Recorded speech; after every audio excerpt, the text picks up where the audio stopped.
So, hey guys, welcome back to the channel. Let's start with a new chapter of your class 11th IP, that is Understanding Data.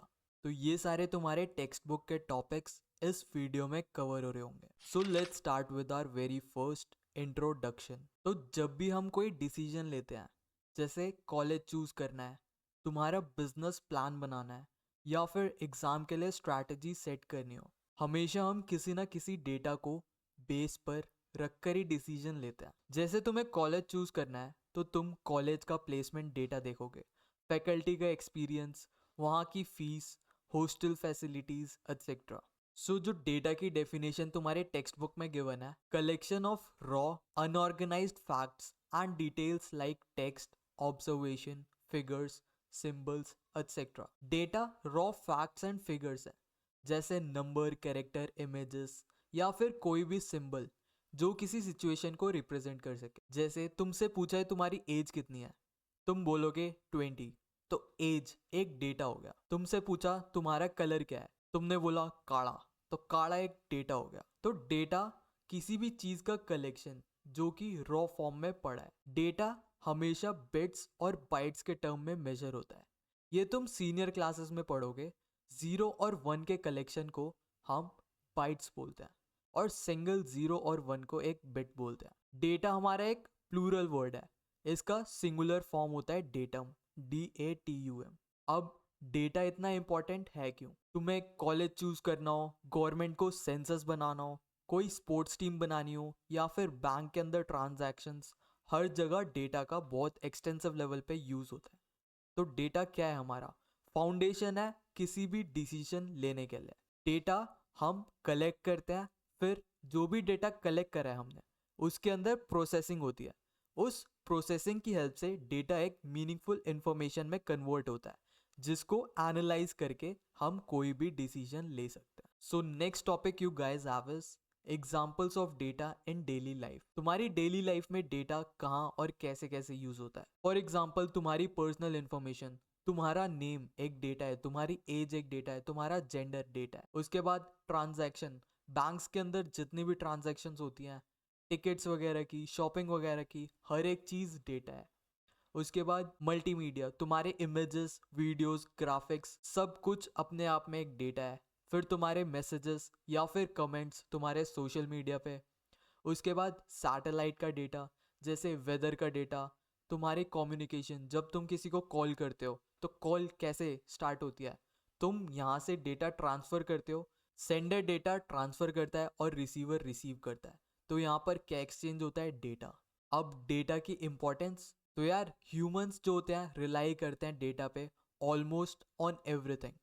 जैसे banking, जब तुम ATM से पैसे निकालते हो तो banking system instantly data process कर कर तुम्हारा अमाउंट डिटेक्ट कर देता है, तुम्हें बैलेंस शो हो जाता है. तुम्हारी weather monitoring, last year same month में कैसा वेदर था, उसके बेसिस पे एनालिसिस करके तुम्हारा वेदर को मॉनिटर करना. उसके बाद साइंटिफिक एंड मेडिकल रिसर्च, यहाँ पर भी डेटा यूज होता है. उसके बाद बिजनेस एंड मार्केटिंग, जहाँ पर सेल्स डेटा और कस्टमर के फीडबैक यूज होते हैं टू इम्प्रूव देयर प्रोडक्ट. फिर हमारे इलेक्शंस में तुम्हें देखा ही होगा, सब कितना बताते हैं मैंने ये करा, मैंने ये करा, करता कोई कुछ है नहीं. फिर तुम्हारी लाइब्रेरीज में, अगर तुमने गलती से लाइब्रेरी में घुस गए और वहाँ से बुक कलेक्ट करी होगी, तो वहाँ पे डेटा की एंट्री होती है कि कौन सी बुक अवेलेबल है, किसने ली है, कितने दिनों के लिए ली है और कब तक रिटर्न करनी होगी वरना फाइन लग जाएगा. हर चीज़ में डेटा यूज हो रहा है. Next we have a search engine. तुम गूगल पे सर्च करते हो तो क्या होता है? डेटा ही ट्रांसफर होता है. यहाँ से तुम कुछ लिख के भेजते हो, वो as a form of data जाता है, फिर सर्वर तुम्हें रिस्पॉन्स देता है, वो भी as a form of data होता है. उसके बाद वेदर अलर्ट्स, तो ये लिखाना डेटा के बारे में, अगर तुम्हारे पेपर में आ जाए व्हाट इज डेटा, तो ये सब कुछ भर के आ जाना. So let's move to our next section, that is types of data. तो सबसे पहला टाइप ऑफ डेटा है हमारे पास स्ट्रक्चर्ड डेटा. जैसे ही नाम से पता चल रहा है, स्ट्रक्चर्ड डेटा वो डेटा होता है जिसको हम इजिली टेबल के फॉर्म में रिप्रेजेंट कर सकते. ये एकदम प्रॉपर फॉर्मेट में होता है, ऑर्गेनाइज्ड होता है और किसी भी वेल डिफाइंड फॉर्मेट में हम इसे रिकॉर्ड कर सकते. जैसे किसी टेबल के अंदर तुम कुछ डेटा स्टोर करा रहे हो. फॉर एग्जाम्पल, ये रहा एक टेबल, इसके अंदर तुमने डेटा स्टोर करा दिया. जैसे नेम में तुमने स्टोर करा दिया मिया, लाना, जॉनी। फिर मेल आईडी, मॉडल आईडी में तुमने उसकी आईडी स्टोर करा दी। फिर उनको कितने साल का एक्सपीरियंस है तुमने वो स्टोर करा दिया। फिर उनका जेंडर क्या है तुमने स्टोर करा दिया। देखो, ये सारा डेटा हमने एक टैबुलर फॉर्मेट में स्टोर करा है, इसलिए इसे स्ट्रक्चर्ड फॉर्म ऑफ डेटा बोलते हैं। Structured data can be easily stored, searched and processed using computer. तो जो भी स्ट्रक्चर्ड डेटा होता है उसको हम एक तो इजी स्टोर कर सकते हैं टेबल्स के अंदर। फिर तुम्हें कुछ सर्च करना हो तो तुम इजीली सर्च भी कर सकते हो। जैसे नाम इस कॉलम के अंदर है तो तुम कॉलम में ही देखोगे किसी नाम ढूंढना हो तुम्हें तो। अगर तुम्हें किसी का जेंडर पता करना है तो जेंडर वाला कॉलम एक स्पेसिफिक बना हुआ है, वहाँ पे जाके तुम जेंडर पता कर सकते हो। तो यहाँ पर इजीली डेटा सर्च कर सकते हो, स्टोर कर सकते हो। फिर प्रोसेसिंग, जैसे तुम्हें पता लगाना है कितने मेल है कितने फीमेल है, तो यहाँ पर देखकर तुम पता लगा सकते हो। फिर अगर तुम्हें टोटल एक्सपीरियंस काउंट करना है तो इन सबको ऐड कर दो।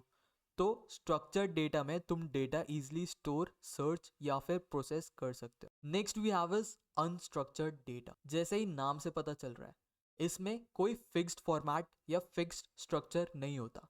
डेटा रैंडम होता है। जैसे कभी तुमने न्यूज़पेपर देखा हो तो उसके अंदर कुछ फिक्स्ड नंबर नहीं होता। तुम्हारे कितने भी आर्टिकल्स आ सकते हैं, कैसे भी फॉर्म में आ सकते हैं, किसी की भी हेडिंग कहीं पर भी आ सकती है। कोई फिक्स्ड फॉर्मेट नहीं है न्यूज़पेपर का। सिमिलरली तुम किसी को मेल करते हो तो मेल में भी कोई फिक्स्ड फॉर्मेट नहीं होता। वो सारा एग्जाम्पल किसके हैं? अनस्ट्रक्चर्ड डेटा के। तो यही लिखा है, अनस्ट्रक्चर्ड डेटा को हम रोज और कॉलम्स में अरेंज नहीं कर सकते। इसके एग्जाम्पल हो गए तुम्हारे न्यूज़पेपर, उसके अंदर टेक्स्ट, इमेजेस और बहुत जगह एड्स होते हैं, तो ये रैंडम जैसा भी फॉर्मेट उन्हें पसंद आता है वो चूज कर लेते हैं। फिर ईमेल हो गया, उसका कोई फिक्स साइज नहीं होता, उसके अंदर कुछ फिक्स नंबर ऑफ अटैचमेंट नहीं होते, तुम अपने अकॉर्डिंग ईमेल भेजते हो किसी को। अब तुम्हारी कोई वेबसाइट हो गई तो उसका कुछ फिक्स फॉर्मेट नहीं होता, तुम अपने अकॉर्डिंग तुम्हें जैसा पसंद आ रहा है उस फॉर्म में टेक्स्ट, इमेजेस, वीडियोस को वहां पर स्टोर करा सकते। तो ये तो हो गया स्ट्रक्चर्ड और अनस्ट्रक्चर्ड डेटा। अब अनस्ट्रक्चर्ड डेटा का ही एक टाइप है, that is Meta data. Meta data means data about data. जो भी डेटा स्टोर है उसकी कुछ इंफॉर्मेशन स्टोर करके रखता है कौन? हमारा मेटा डेटा। जैसे कभी तुमने किसी को ईमेल भेजा हो तो उधर ऑप्शंस आते हैं, जैसे सब्जेक्ट, यहाँ पर सब्जेक्ट मेंशन कर दो। तो subject as data about data काम कर रहा है, क्योंकि सब्जेक्ट से हमें पता लगेगा कि ईमेल किस रिगार्डिंग है, किन किन लोगों को तुम्हें ईमेल भेजना है। या फिर अटैचमेंट, तुम्हें इस ईमेल के साथ क्या क्या अटैच करना है। तो किसी भी मेल के लिए ये सारी चीजें क्या हो गई? हमारी मेटा डेटा। इसका एक और एग्जांपल ले लो, जैसे तुम्हारे पास कोई भी फोटो है। अब फोटो तो है, फोटो के साथ साथ मेंशन है उसका साइज कितना है, वो किस टाइप की है, जेपीईजी फॉर्म में है या पीएनजी फॉर्म में है, उसका रेजोल्यूशन क्या है। तो किसी भी डेटा के बारे में जो कुछ बता रहा हो उसे हम क्या बोलते हैं? Meta data. इसका मीनिंग डेटा अबाउट डेटा। तो ये तो था तुम्हारा types of data. So next topic you guys have is data collection. जैसे ही नाम से पता लग रहा है, रेलिवेंट सोर्सेज से डेटा गैदर करना, ताकि बाद में उसको हम स्टोर और प्रोसेस कर कर डिसीजन ले सकें। ठीक है, it is a process of gathering data from relevant sources to store and later process for decision making. मतलब रेलिवेंट सोर्सेज से डेटा गैदर करना ताकि बाद में तुम उसको स्टोर और प्रोसेस कर कर डिसीजन ईजिली ले पाओ। जैसे ही डेटा कलेक्ट हो जाता है तुम उसे स्टोर करते हो किसके अंदर? फाइल या फिर डेटाबेस में, जो फर्दर फ्यूचर में यूज हो सके। Data is generated continuously from various sources due to interaction with digital systems. तो यार डेटा, क्योंकि अभी आईटी एरा चल रहा है, जब भी तुम किसी डिजिटल डिवाइस से इंटरैक्ट करते हो huge amount of data her time generate होता है। इसके एग्जाम्पल, जैसे हॉस्पिटल डेटा कलेक्ट करता है किसका? तुम्हारे पेशेंट का, जिससे हेल्थ केयर सर्विसेज इंप्रूव हो पाए। शॉपिंग मॉल्स डेटा रिकॉर्ड करती है किसका? तुमने क्या खरीदा, अगर तुमने ब्रेड लिया है तो साथ में बटर लिया है कि नहीं लिया। ऐसे पैटर्न्स वो ऑब्जर्व करता है, जिससे कभी भी जो प्रोडक्ट डिमांडिंग में है उनका स्टॉक बना रहे और जो ज़्यादा नहीं सेल हो रहे उनको रीस्टॉक ना करे। थर्ड हो गया तुम्हारे सोशल मीडिया एनालिसिस। जितने भी सोशल मीडिया पे एनालिस्ट होते हैं वो तुम्हारे पोस्ट देखते हैं, कौन कौन से रील्स, कौन कौन से पोस्ट तुम्हारे वायरल जा रहे हैं, उसमें ऐसी क्या चीज़ है जिससे वो वायरल हुआ है, पब्लिक को पसंद आ रही है। इससे होगा क्या, Instagram same type of videos या फिर पोस्ट को पुश करेगा, जिससे उनकी भी रीच बढ़ेगी। तो यार हमने डेटा कलेक्ट तो कर लिया जितना भी जनरेट हुआ है। अब डेटा कलेक्ट करने के बाद कहीं ना कहीं हमें स्टोर करना होगा। तो नेक्स्ट टॉपिक है डेटा स्टोरेज। अब जैसे ही नाम से पता चल रहा है, डेटा को ऐसे डिवाइसेस में स्टोर करना जहां से हम इजीली रिट्रीव कर पाए। It is a process of storing data on storage devices that it can be retrieved later. तो यार डेटा, अगर तुमने किसी डेटा का यूज़ कर लिया तो ऐसा नहीं है डेटा तुम एकदम से डिलीट कर दोगे।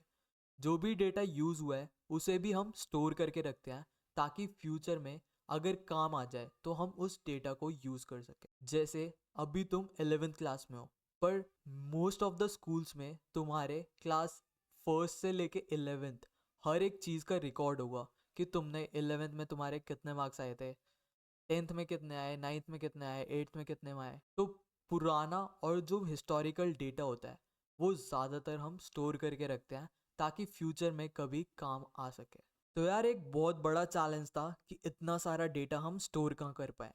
बट जैसे जैसे अब इंडस्ट्री ग्रो हो रही है, हमारे स्टोरेज डिवाइसेस की कॉस्ट कम हो रही है, जिससे डेटा स्टोर करना बहुत ईजी हो गया। अब डेटा हम कहाँ कहाँ स्टोर करते हैं, तुम्हारे हार्ड ड्राइव में, तुम्हारे एसएसडी में, सीडी हो गया, डीवीडी में डेटा स्टोर कर लो, पेन ड्राइव में डेटा स्टोर कर लो, या फिर मेमोरी कार्ड में।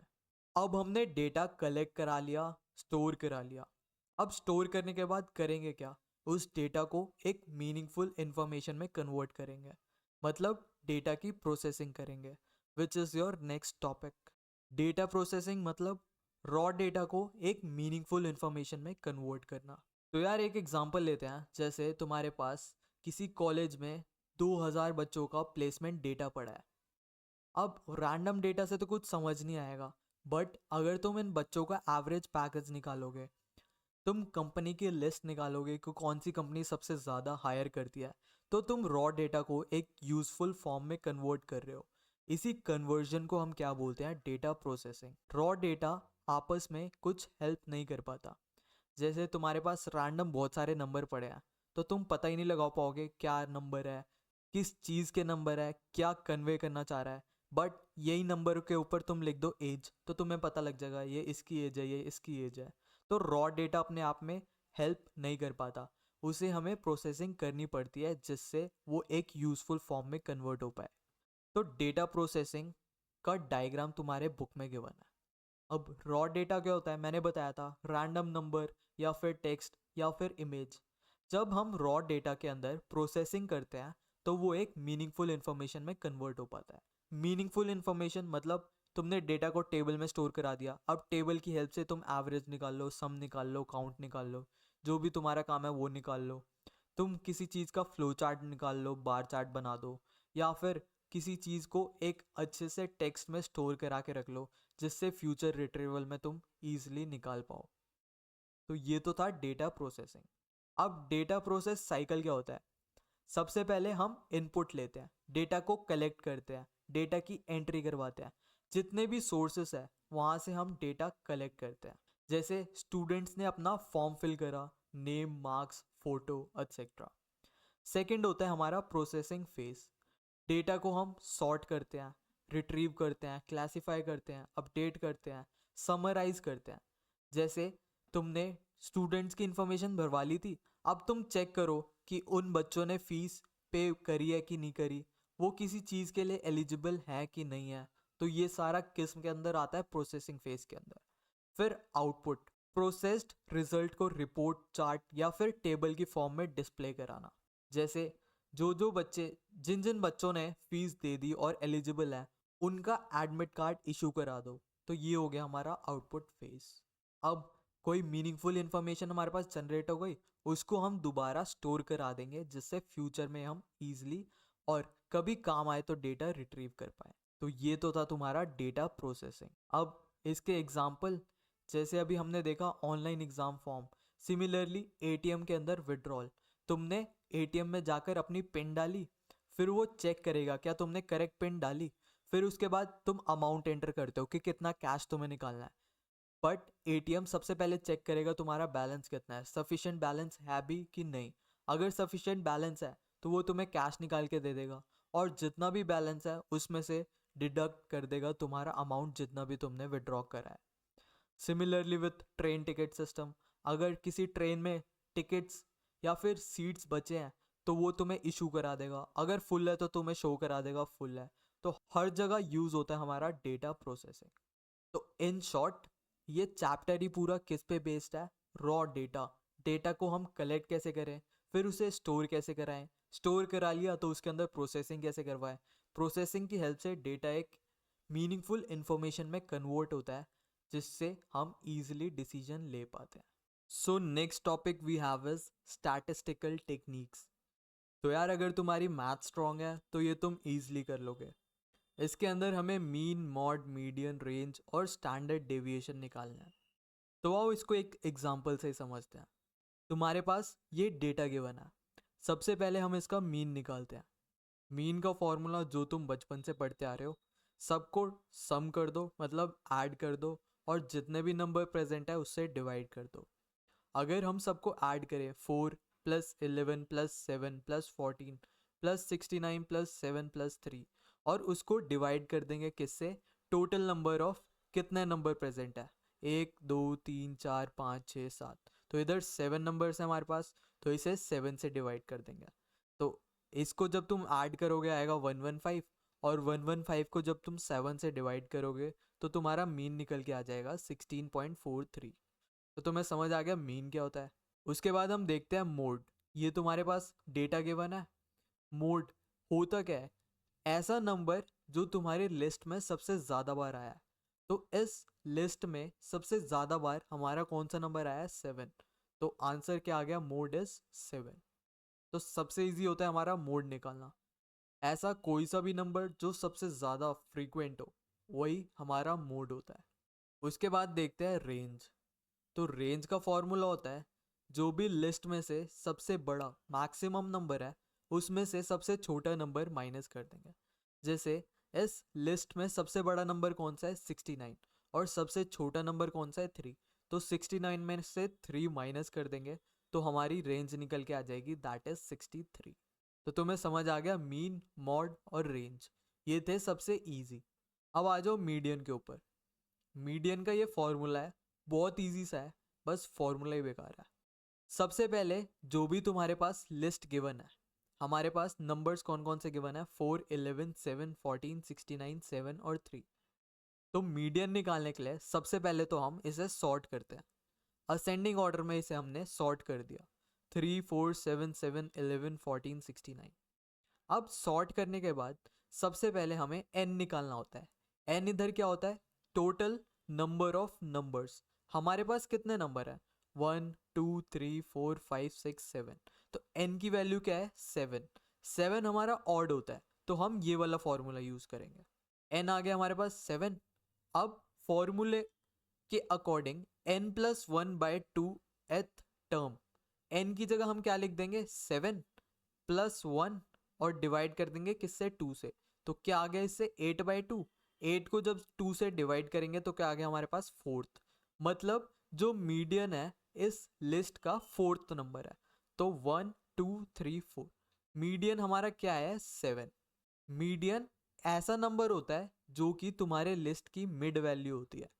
अब इधर भी 3 नंबर है, इधर भी 3 नंबर है, तो मिडल वैल्यू कौन सी हो गई? 7।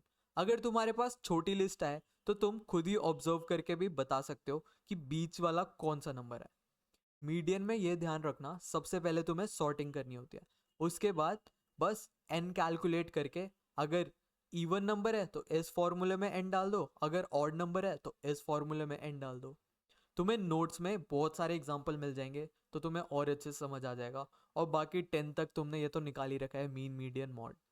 अब इसके बाद देखते हैं स्टैंडर्ड डेविएशन, जिसमें बहुत सारे बच्चे कंफ्यूज रहते हैं पर बहुत ईजी है। सो स्टैंडर्ड डेविएशन का कुछ ये फॉर्मूला होता है, बहुत टटी सा है। तो सबसे पहला स्टेप, तुम मीन निकाल लो। इन वैल्यूज का मीन निकाल लो। मीन मैंने निकालने बता दिया था, सबको ऐड करके जितने भी नंबर है उससे डिवाइड कर दो, तो इससे हमारा मीन आ जाएगा 9। अब मीन को हम रिप्रेजेंट करते हैं इस सिंबल से। अब इस फॉर्मूले का ये सिंबल तुम्हें पता लग गया। अब सेकंड स्टेप है xi माइनस यू निकालो, मतलब जितने भी नंबर है उनमें से मीन माइनस कर दो। जैसे सबसे पहला नंबर हमारे पास क्या है, 4। 4 में से हम मीन माइनस कर देंगे, मीन की वैल्यू थी 9, तो 4 में से 9 माइनस किया, हमारा आ गया -5। सिमिलरली सेकेंड वैल्यू हमारे पास है 11, तो 11 में से मीन माइनस कर देंगे 2। सिमिलरली 7 से 9 माइनस करेंगे तो क्या आ गया, -2।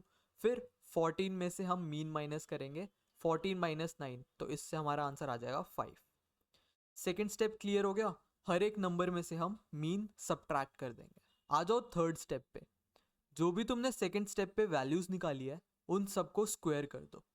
जैसे -5 का स्क्वायर, -5 इंटू -5 दैट इज 25। उसके बाद 2 का स्क्वायर, तो 2 इंटू 2 इज 4। फिर -2 का स्क्वायर, -2 इंटू -2 इज +4। फिर 5 का स्क्वायर, 5 इंटू 5 दैट इज 25। तुम्हारे पास ये वैल्यूज आ गई। अब फोर्थ स्टेप है, जो भी ये वैल्यूज आई हैं सबको ऐड कर दो। 25 plus 4 plus 4 plus 25 that is 58। तो ये आ गया हमारे पास। अब देखो फॉर्मूला देखो, हमें n पता है टोटल नंबर 4, हमें मीन पता है, ये रहा सिंबल मीन का, तो हम इधर मीन डाल देंगे। अब हमें ये वाली वैल्यू भी पूरी पता लग गई, xi माइनस मीन का होल स्क्वायर, जो अभी हमने निकाला। बस सब कुछ हमारे पास है ही, इस फॉर्मूले के अंदर डाल दो। 58/4, इसकी वैल्यू कितनी आई थी, 58, तो इस पूरी की जगह हमने क्या लिख दिया, 58, और n हमें पता था क्या है, 4। अब उसके बाद लास्ट में हम क्या कर देंगे, इसका स्क्वायर रूट।